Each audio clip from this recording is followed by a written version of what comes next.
नमस्कार दोस्तों, मैं हूं सुरजीत श्यामल। आप देख रहे हैं वर्कर वॉइस .in। दोस्तों, आपको बता दें कि आप में से जिन लोगों के पास भी पीएफ का खाता है, उस पीएफ के खाते के साथ बहुत सारी सुविधाएं मिलती है कर्मचारियों को। न केवल जितना आप पैसा जमा करते हैं उतना पैसा आपकी कंपनी की तरफ से जमा किया जाता है, बल्कि एक पेंशन की स्कीम होती है। और आज हम इस वीडियो के माध्यम से आपको अलग अलग ईपीएफ के तहत जो 7 स्कीम है पेंशन की, उसकी जानकारी देंगे और साथ ही किसको कब कैसे मिलता है उसको भी बताएंगे। तो इस वीडियो को पूरा ध्यान से देखिएगा, हो सकता है आने वाले समय में कभी भी आपको काम आ सके। तो आइए हम इसको स्टेप बाय स्टेप करके जानते हैं। दोस्तों, अगर आप किसी ऐसी कंपनी संस्थान के अंदर काम करते हैं जहां 20 या 20 से अधिक कर्मचारी है, ऐसे में आपके एम्प्लॉयर यानी कि आपकी कंपनी की जिम्मेवारी बनती है कि सबसे पहले वो जाकर के ईपीएफओ के पास रजिस्टर्ड हो। उसके बाद आपका पीएफ का खाता खुलवाए।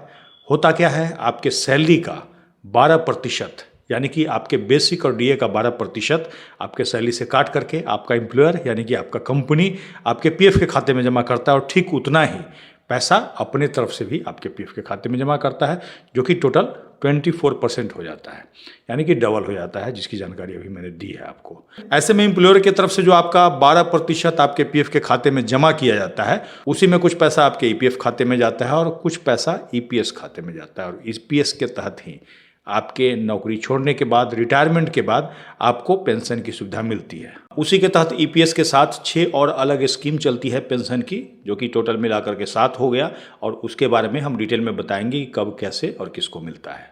दोस्तों, सबसे पहला है ईपीएस पेंशन। ईपीएस पेंशन पाने के लिए जो सबसे पहली शर्त है वो ये है कि आपको ईपीएफ का मेंबर होना चाहिए। इसके साथ ही आपकी जो सर्विस है 10 साल पूरी होनी चाहिए, और 58 साल के जब हो जाते हैं उसके बाद आप इस पेंशन का लाभ उठा सकते हैं। अगर किसी एम्प्लॉय की सर्विस 10 साल से कम है तो ऐसे में वो 58 वर्ष की उम्र में पेंशन का ऑप्शन ले सकता है। 60 साल की उम्र में अगर पेंशन पाना चाहते हैं, यानी कि 58 साल से 2 साल देरी से पेंशन पाना चाहते हैं, आपको 4% अधिक पेंशन मिलेगा। एम्प्लॉय की मौत के बाद उसके परिवारजनों को, उसके नॉमिनी को पेंशन का लाभ मिलता है। और आपको बता दें कि जो लोग भी ज़्यादा काम करना चाहते हैं, रिटायरमेंट के बाद करना चाहते हैं काम, उनको अधिक पेंशन का लाभ मिलता है, जो कि अभी हमने 4% के बारे में बताया। इसके बाद दूसरा है अर्ली पेंशन। अगर आप 58 साल की उम्र से पहले पेंशन लेना चाहते हैं तो आपके लिए भी एक अर्ली पेंशन का ऑप्शन है, जिसके तहत आपको बता दूं, अगर आप पेंशन पाने के हकदार हैं और आपकी उम्र 50 साल हो गई है और आप चाहते हैं कि आपको पेंशन मिलना चाहिए, तो आप पेंशन के लिए क्लेम कर सकते हैं। हालांकि इस अर्ली पेंशन के बारे में आपको बता दूं कि अगर इसका आप लाभ लेंगे तो आपको 4% कम पेंशन की दर से दिया जाएगा। इसके बाद है विकलांग पेंशन। अगर किसी कर्मचारी की दुर्घटना हो जाती है सर्विस के दौरान, तो ऐसे में उनको इस विकलांग पेंशन का लाभ दिया जाता है। इसके लिए आपको बता दूं कि 10 साल की जो शर्त है वो जरूरी नहीं है। अगर सब्सक्राइबर ईपीएस में 2 साल का योगदान कर देता है तो इसका लाभ उठाने के लिए वो एलिजिबल हो जाता है। कहने का मतलब, कोई भी पीएफ कर्मचारी का 2 साल तक उसका कंट्रीब्यूशन ईपीएस में जमा होता है, तो ऐसे में विकलांगता पेंशन का वो हकदार हो जाता है। उसके लिए 10 साल की जो सेवा मैंने बताई है पूरी होनी चाहिए, वो जरूरी नहीं है। इसके बाद है अनाथ पेंशन। ऐसी काफ़ी दुखद स्थिति होती है जब किसी ईपीएफ कर्मचारी की मौत हो जाती है और उसके बाद उसकी पत्नी की या पति की भी मौत हो जाती है और उनके बच्चे अनाथ हो जाते हैं। तो ऐसे में उनके जो 2 बच्चे होंगे उनको 25 वर्ष की उम्र तक ये अनाथ पेंशन मिलता है ईपीएफ की तरफ से।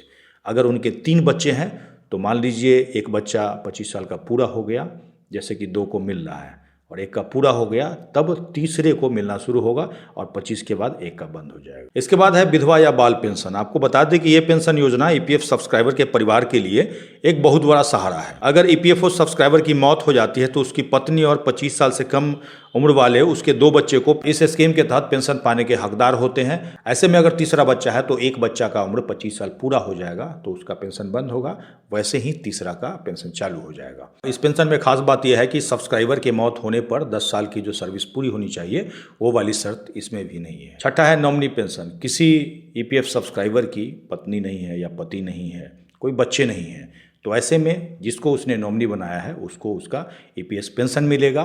तो इसीलिए ध्यान रखिए, जब भी आपका पीएफ खाता खुलता है तो किसी को नॉमिनी जरूर बनाइए। नॉमिनी में आपके लाइफ पार्टनर, आपके बच्चे, आपके माता पिता भी हो सकते हैं। इसके बाद आखिरी और 7वां है आश्रित माता पिता पेंशन। ये पेंशन उन सिंगल ईपीएफओ सब्सक्राइबर के लिए है जिनकी मौत हो जाती है और जिनके कोई बच्चे या जीवन साथी नहीं होते हैं। ऐसी स्थिति में उनके आश्रित पिता को पेंशन का हकदार माना जाता है और अगर पिता की मौत हो जाती है तो उसके बाद सब्सक्राइबर की माता को पेंशन मिलता है। ये पेंशन उन्हें पूरी उम्र मिलती है और आपको बता दूं कि इसको क्लेम करने के लिए फॉर्म 10D भरना होता है। इसके बाद आपके मन में जरूर सवाल होगा कि पेंशन पाने के लिए और क्या क्या नियम है। तो पेंशन पाने के लिए आपको बता दूं कि सबसे पहला जो शर्त है, आप ईपीएफ के मेंबर होना चाहिए। कहने का मतलब आपका ईपीएफ का खाता खुला होना चाहिए और जिसके बाद आपकी 10 साल की सर्विस पूरी हो जाएगी तो आप एलिजिबल हो जाएंगे। कहने का मतलब योग्य हो जाएंगे पेंशन पाने के लिए। 58 साल के जब हो जाते हैं तो आप पेंशन पा सकते हैं। अगर 2 साल और वेट करेंगे तो 4% ज़्यादा मिलेगा। अगर आप 50 उम्र होने के बाद पेंशन लेना चाहते हैं तो आपको 4% कम मिलेगा। तो इसमें आपको ध्यान रखने वाली बात है कि अपने ईपीएफ खाते में अपना नॉमिनी ऐड करके ज़रूर रखें। आपका कोई भी सवाल हो कमेंट्स करके ज़रूर पूछें, क्योंकि आपके बाद भी ये आपके काम आएगा। साथ ही एक EDLI स्कीम भी है जिसके तहत आपके परिवार को अगर आपके साथ कुछ अनहोनी हो जाती है तो 7 लाख रुपया तक मुआवजा मिलता है। इसी के साथ मैं विदा लेता हूं। अगर आप हमें फेसबुक पे देख रहे हैं तो पेज को लाइक करेंगे, यूट्यूब पे देख रहे हैं तो चैनल को सब्सक्राइब करेंगे। धन्यवाद।